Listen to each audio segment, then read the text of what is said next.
السلام علیکم. محمد رضا صدیق اپنے یوٹیوب پروگرام کے ساتھ حاضر خدمت ہے. آپ لوگ بہت پذیرائی دے رہے ہیں پروگرام کو، اتنے زیادہ میسیجز آتے ہیں اور جواب شاید میں نہیں دے پاتا، لیکن میں نے سوچا ہے کہ ساتھ ساتھ آپ کی جو کہی ہوئی بات ہے اور اس کا جواب ساتھ ہی کوئی ہر دوسرے تیسرے دن آپ لوگوں سے ڈسکس کی جائے. آج وہ جو نمبر میرا اسکرین پہ چل رہا ہے نا، وہ میرا ذاتی نمبر نہیں ہے، میرے سیکٹری کا نمبر ہے. معذرت کے ساتھ برا نہ منائیے گا، وہ آپ تک میسیج میرے تک پہنچ جاتے ہیں. جی آج راس جی ہالینڈ ایمرسن سے انہوں نے میسیج کیا، وہ میسیج چاہوں گا آپ لوگوں کے ساتھ میں شیئر کر سکوں. کیا میسیج کیا انہوں نے، ذرا دیکھیے گا. جی اظہر جی آداب، راس جی بول رہا ہوں جی ایمسٹرڈم سے. تو مجھے آپ کا نمبر دکھائی دیا آپ کے گفتگو میں، اس میں پروگرام میں، تو سوچا آپ سے تھوڑی ہی ملاقات کر لیں، بات کر لیں. تو اچھے انسان جو ہیں وہ اچھی باتیں کرتے ہیں، اس لیے میں نے سوچا کہ چلیں کچھ آپ سے تبادلہ خیال ہو جائے. تو میں ہالینڈ میں مقیم ہوں، ایمسٹرڈم میں.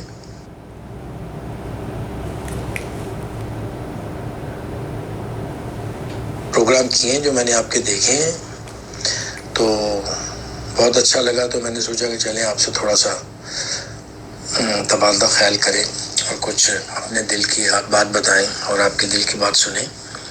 تو کوئی خاص کام کی وجہ سے نہیں کیا، بلکہ آپ کی راس جی اب اس طرح کی جو باتیں ہیں، یہ چونکہ کنسرن بہت زیادہ ہے، آپ لوگوں کا بہت زیادہ کنسرن ہے، اور خاص طور پر پاکستان سے باہر جو بیٹھے ہیں وہ جو بات کرتے ہیں تو بڑی ڈیٹیل میں ڈسکس ہونا بڑی ضروری ہے.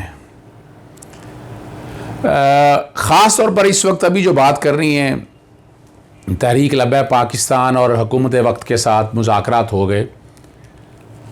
ہم پرسوں سے شو ڈال رہے تھے اور رات ہی کو ہم کہہ رہے تھے کہ یہ زور بازو سے زبردستی یہ مسئلہ نہیں حل ہو سکے گا، بڑا ڈینجرس مسئلہ ہے.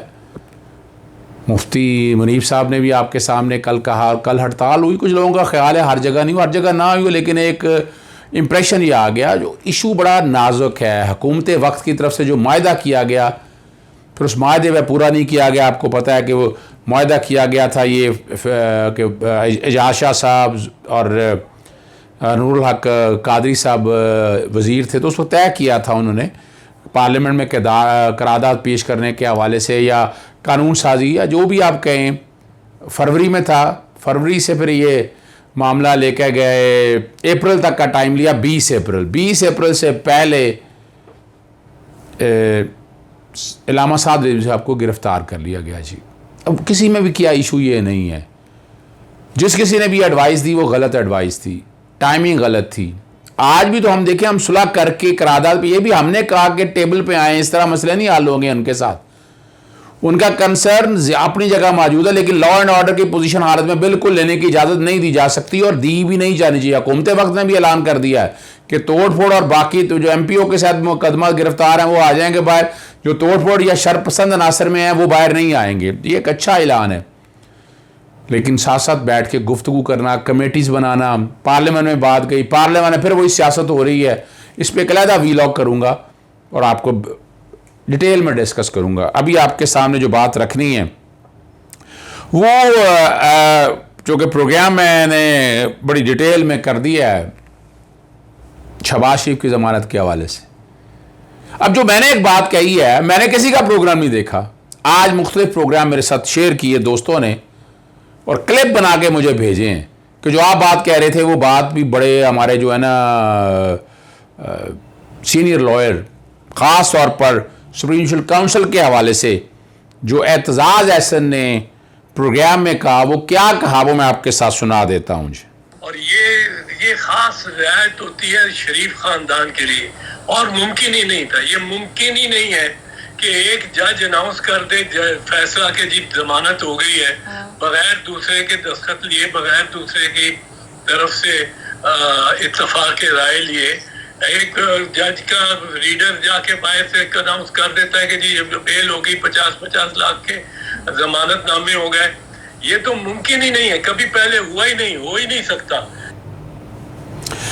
یہ آپ کے سامنے میں نے اعتزاز حسن صاحب کا پروگرام رکھا جو ڈیٹیل میں گفتگو کی. اب اعتزاز حسن صاحب اسی طرح ایک اور پروگرام میں یہ باتیں میں کر چکا ہوں, کیا کہا انہوں نے؟ میرے خیال میں یہ تو کیس سپریم جوڈیشل کاؤنسل میں جانے والا کیس ہے, اور وہ جج صاحب جنہوں نے اناؤنس کرایا ہے فیصلہ بینچ کا, جبکہ بینچ کا فیصلہ ہی نہیں ہے.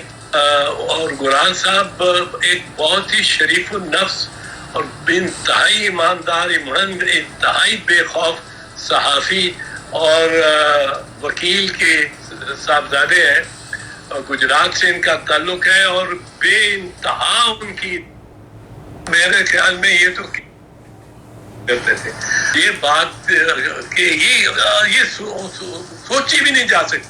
اور خاص کر آپ اگر دونوں ججمنٹس پڑھیں تو اس کے بعد آپ محسوس کرتے ہیں کہ کتنا بڑا یہ جبر کیا ہے قانون کے ساتھ جسٹس ڈوگر نے.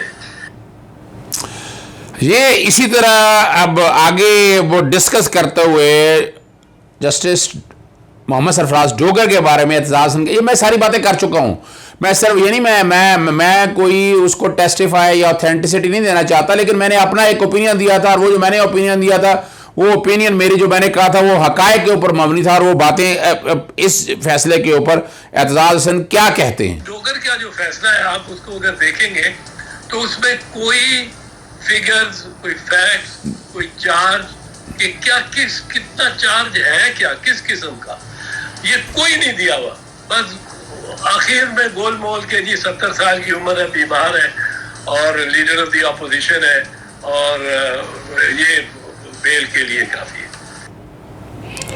اچھا, اب اعتزاز حسن جو جسٹس محمد اسجد جاوید گورال صاحب کے بارے میں کیا کہتے ہیں, ذرا وہ بھی سن لیجیے. صاحب نے جو لکھا ہے گورال صاحب لکھتے ہیں کہ 1990 میں جو ڈیکلریشن دی ہے خود اپنی شہباز شریف نے, اس میں انہوں نے اپنا اثاثے 20 لاکھ دکھائے ہیں. 2008 میں آپ نے ان کو 1.5 کروڑ دکھائے, 1.5 کروڑ 14 ملین, 1.5 کروڑ. اب یہ 1.5 کروڑ ہے 2008 میں, اور آپ چیف منسٹر ہو جاتے ہیں, اور 2018 میں آپ کے 732 کروڑ کے ایسٹ آپ ڈکلیئر کرتے ہیں. بالکل. اب آپ کے سامنے یہ ساری پوزیشن رکھ دی ہے, میں آپ کے ساتھ بڑی ڈیٹیل میں ڈسکس کر دیا ہوا ہے. دوسرا جو ایشو آپ کے سامنے ہے وہ 2 پروگرام اور ہیں. یہ ARY پہ پروگرام تھے ماریا میمن کا, اور ارشد شریف کے پروگرام میں. آج کامران خان کے ساتھ پروگرام میں جسٹس ناصرہ جاوید اقبال نے جج رہی ہیں. انہوں نے ذکر کیا ایسا تاریخ میں ایسا نہیں ہے کہ ریفری جج کے طور پر 3 رکنی بینچ آ جائے. انہوں نے بڑی تفصیل سے بات کی ہے اس کانٹیکس میں, اور آپ اندازہ لگا دیں میں کیا آپ کے سامنے میں نے کلیئر کیا تھا رول 5 کا اور 376 کا کوڈ آف کرمنل پروسیجر کے حوالے سے. پھر حدیبیہ کے کیس کے حوالے سے بات کی تھی.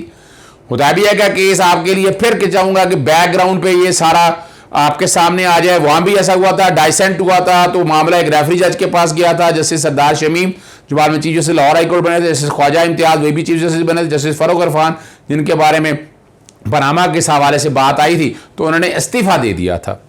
دوسری جو بات کی ہے جسٹس ریٹائرڈ شائق عثمانی صاحب نے مجیب شامی کے پروگرام میں اور اجمل جامی کے پروگرام میں بڑی ڈیٹیل میں ڈسکس کر کے ہوئے, اور انہوں نے بھی انہی خیالات کا اظہار کیا ہے.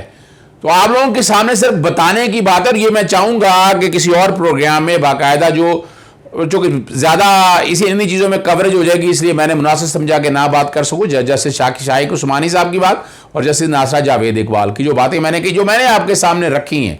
اب یہ معاملہ اور ایک بات جو بڑی واضح ہے میں وہ اضافہ کر دیتا ہوں کہ یہ جو لارجر بینچ جو بنایا ہے یہ چیلنج ہو سکتا ہے کسی سٹیج کے اوپر بھی کہ that is in conflict with rule 5 of the high court rules and orders and as well as code of criminal procedure. اور اس میں شہباز شریف بھی چیلنج کر سکتے ہیں, اور اس میں چیلنج اگر نیب کرنا چاہے وہ بھی چیلنج کر سکتی ہے. اور یہ میں آپ کو کلیئر کیا تھا کہ یہ ڈفرینس آف اوپینین ہے, یہ اپیل نہیں ہے, یعنی اگر ڈویژن بینچ کا فیصلہ ہو اب، یعنی سنگل جج کا فیصلہ ہو یا ڈویژن بینچ کا فیصلہ ہو تو بڑا بینچ سنے گا as an intra court appeal کے طور پر. تو یہ اپیل نہیں ہے تو نہ یہ ری ہیئرنگ ہے، یہ بنیادی طور پر ان دونوں ججز کے جو فیصلہ اوپینین آیا اس میں سے ایک کو جسٹیفائی کرنا تاکہ اس کا آگے اپیلیٹ کا جو پروسیڈنگ ہے نا، یعنی لارجر بینچ جو ہے یہ سنگل جج کے فیصلے کو سیٹ اسائڈ نہیں کر سکتا.